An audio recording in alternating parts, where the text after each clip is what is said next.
नमस्कार। श्री कृष्ण जन्मस्थली को लेकर एक अहम जानकारी हमारे पास। आपने देखा कि बहुत लंबे विवाद के बाद राम जन्मभूमि स्थल पर राम मंदिर का निर्माण हो रहा है।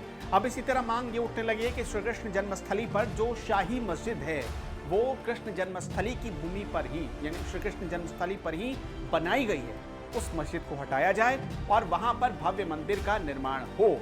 ये मांग उठने लगी। आपने देखा कि राम मंदिर के निर्माण के दौरान ही ये मांग बहुत उठने लगी थी और अब ये मामला कोर्ट पहुंच गया है। कोर्ट में भगवान श्री कृष्ण विराजमान की सखा रंजना अग्निहोत्री की तरफ से याचिका डाली गई है। उनके वकील जो हैं विष्णु शंकर जैन ने एक याचिका दायर की है, जिसमें बताया गया है कि 1968 के समझौते में बहुत सारी खामियां हैं। 1968 में एक समझौता हुआ था, हम आपको वो समझौता क्या है ये आगे बताएंगे। 1968 में ये समझौता हुआ था और उसके बाद ये कहा गया था कि श्री कृष्ण जन्मभूमि पर जहाँ पर मंदिर है मंदिर रहेगा, जहाँ पर मस्जिद है मस्जिद रहेगा। वो हिंदुओं और मुसलमानों के बीच एक समझौता हुआ था। इस याचिका में कहा गया है ये केस पूरी तरह भगवान श्री कृष्ण विराजमान कटरा केशव देवखेवट मौजा मथुरा बाजार शहर की ओर से अंतरंग सखी के रूप में रंजन अग्निहोत्री और 6 अन्य भक्तों ने दाखिल किया है। याचिका में कहा गया है कि जिस जगह पर शाही मस्जिद ईदगाह खड़ी है वही असली कारागार है जिसमें भगवान कृष्ण का जन्म हुआ था। याचिका में भगवान कृष्ण विराजमान और स्थान श्री कृष्ण जन्मभूमि के नाम से ये याचिका दाखिल की गई है। अब 1968 में क्या समझौता हुआ ये समझिए और इस याचिका को दाखिल करने की जरूरत क्यों पड़ी।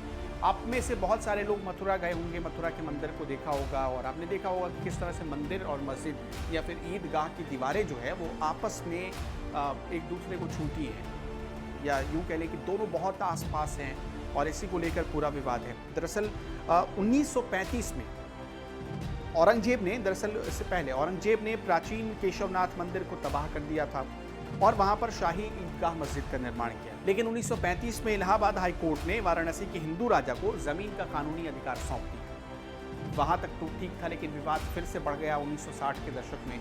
1968 के दशक में ये मामला कोर्ट गया और हिंदुओं ने कहा कि जमीन को खाली किया जाना चाहिए।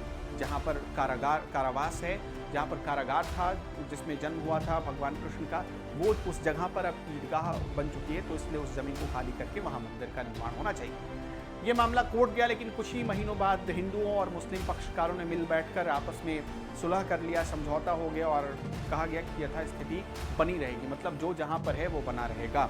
अब उसके बाद अचानक क्या हुआ कि एक एक्ट बना आज़ादी के बाद से 1991 में, प्लेस ऑफ वर्शिप एक्ट 1991 इसे कहते हैं।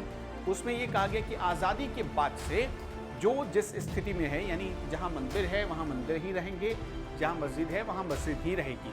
ये एक्ट है और यही एक्ट कहा जा रहा है कि अब जो याचिका डाली गई है उसमें सबसे बड़ी रुकावट है, क्योंकि अभी आपको भी पता है कि अगर कोई भी छेड़छाड़ इसमें की जाती है तो इसका मतलब कि किसी न किसी संप्रदाय की भावनाएं आहत होंगी।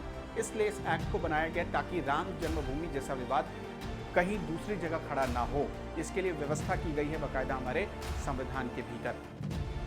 अब ऐसा करने की जरूरत क्यों पड़ी? आपको ही पता है कि आज़ादी से पहले का विवाद था राम जन्मभूमि का विवाद, लेकिन मथुरा का विवाद आज़ादी के बाद का है।